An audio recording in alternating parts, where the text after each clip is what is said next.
Bakit nga ba ngayon pa ibebenta sa XRP kung kailan parang nagiging mas magulo ang crypto market? Marami ang natatakot dahil bumaba po ang presyo at parang walang kasiguruhan ang direksyon. Pero ayon po sa isang kilalang crypto analyst na si Egra Crypto ay malinaw ang kanyang mensahe. Walang sense ang magbenta raw ng XRP ngayon. Sa video na ito ay ipapaliwanag po natin ng mas detalyado at mas malinaw na paraan kung bakit ayon po sa technical at saka behavioral analysis ay hindi pa ito ang tamang timing para sumuko. Kaya kung ikaw po ay trader, investor, holder o hodler ng XRP, tandaan mo ito. Ito po ay tungkol mismo sa atin. Kaya siguraduhin mong panuorin ito hanggang dulo dahil maaari pong mabago nito ang iyong pananaw sa market ngayon. At ayan, bakit nga ba bumabagsak sa XRP at dapat ba tayong kabahan ngayon? Sa nakaraang 7 araw ay bumaba po si XRP ng halos 8% or 8% at kasalukuyang naglalaro sa paligid ng presyong $1.92. Kung ikukumpara po ito sa July high sa presyong $3.66, halos kalahati na ang kanyang ibinaba. Natural lang na kabahan ang marami, lalo na ang mga bagong investors. Pero ayon po sa market behavior, ang ganitong galaw ay hindi agad nangangahulugan ng trend reversal. Madalas ang ganitong pagbaba ay retracement lamang at hindi po tuluyang pagbagsak. Kapag masyado pong nangingibabaw ang takot, dito po nagkakamali ang karamihan. Dito pumapasok ang punto ni Egra Crypto na ang kasalukuyang galaw na XRP ay hindi pa nagbibigay ng malinaw na signal para mag-liquidate. Hindi lahat ng pagbaba ay dahilan para sumuko.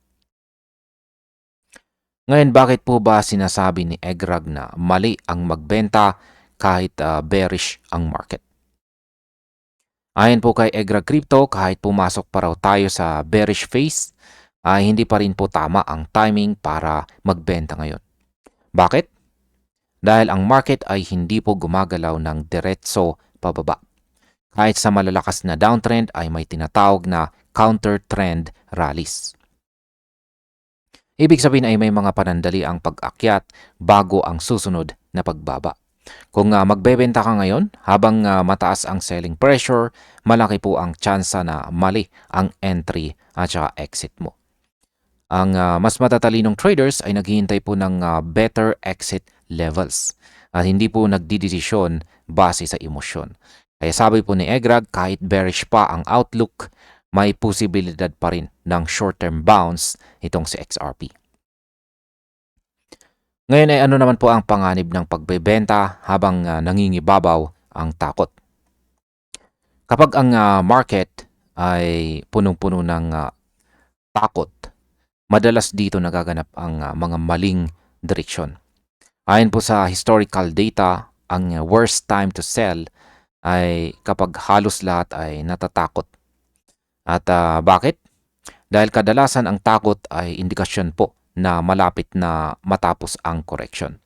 Segrag dito ay naniniwala na ang kasalukuyang pagbaba po ng XRP ay mas sentiment-driven kaysa technical breakdown.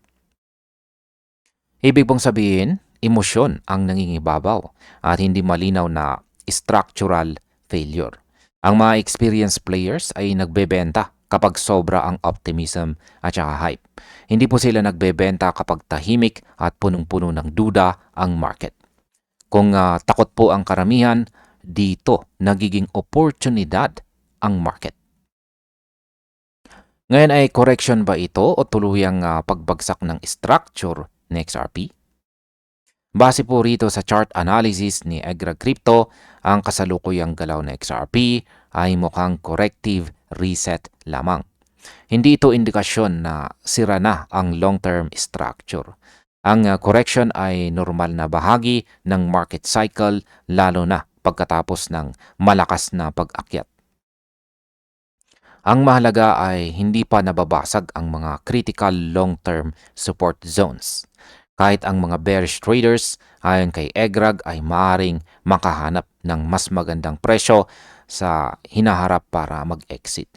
Kaya kung ibebenta mo ngayon, posibleng ikaw ang magbibigay ng liquidity sa mas matatalinong buyers. Ang market po ay gantimpala sa may pasensya at parusa sa mga padalos-dalos. Ngayon ay ano po ba ang sinasabi ng history ng XRP tungkol sa ganitong galaw?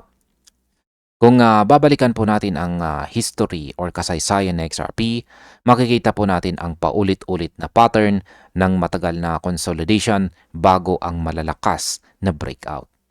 Hindi ito isang beses lang nangyari, kundi maraming cycle na.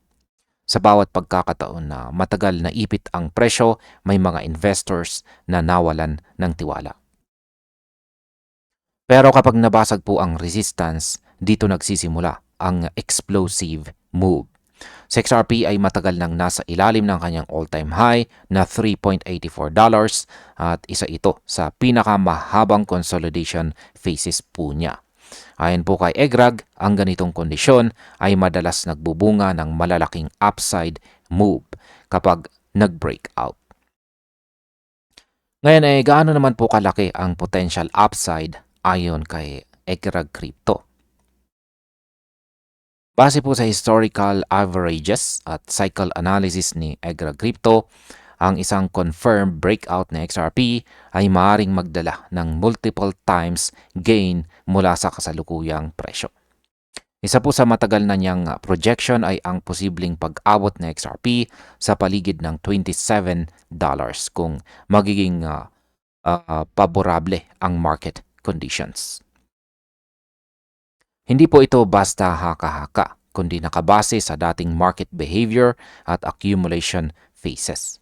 Siyempre, hindi po ito garantiya, ngunit ipinapakita po nito ang risk versus reward profile. Kung ikukumpara ang downside risk sa potential upside, mas malinaw kung bakit hindi po logical ang magbenta ngayon. Malaki ang pwedeng mawala kapag nagkamali ka ng timing. Ngayon ay ano naman po ang mas rational na galaw para sa mga holders o hodlers ngayon? Ayan, para po sa mga holders o hodlers, ang pinakamahalaga po ngayon ay ang disiplina at saka tamang pananaw. Ang kasalukuyang market noise ay dinisenyo para guluhin ang emosyon natin. Kapag sumabay po tayo sa panic, madalas dito po tayo napapahamak. Ayon po sa analysis ni Egrag, ang mas rational na decision ay ang maghintay at obserbahan kaysa sa magbenta sa kahinaan. Ang presyo po ay laging gumagalaw bago pa lumabas ang malinaw na balita. Kaya kung aalis ka ngayon, posibleng maiiwan ka sa susunod na galaw pataas. Ang pasensya ay isa pong underrated na strategy sa crypto. At bilang panghuli, ay ano naman po ang aking masasabi tungkol dito? Sa aking pananaw bilang isang crypto enthusiast, malinaw po ang punto ni Egrag Crypto. Ang kasalukuyang presyo ni XRP ay hindi po nagbibigay ng solid technical reason para magbenta. Ang market ay emosyonal at puno ng takot, ngunit hindi po ito bagong kwento sa crypto. Kung may natutunan po tayo sa history or kasaysayang ito ay ang pinakamahirap na sandali, ang madalas na sinusundan ng oportunidad. Hindi ko sinasabing garantisado ang pag-akyat, ngunit malinaw na mas mataas ang potential reward kaysa sa risk ngayon. Kaya sa huli, ang tanong ay simple. Susunod ka ba sa takot o sa data? At hanggang dito na lamang po tayo sa video na ito mga ka-crypto. Maraming salamat sa panonood.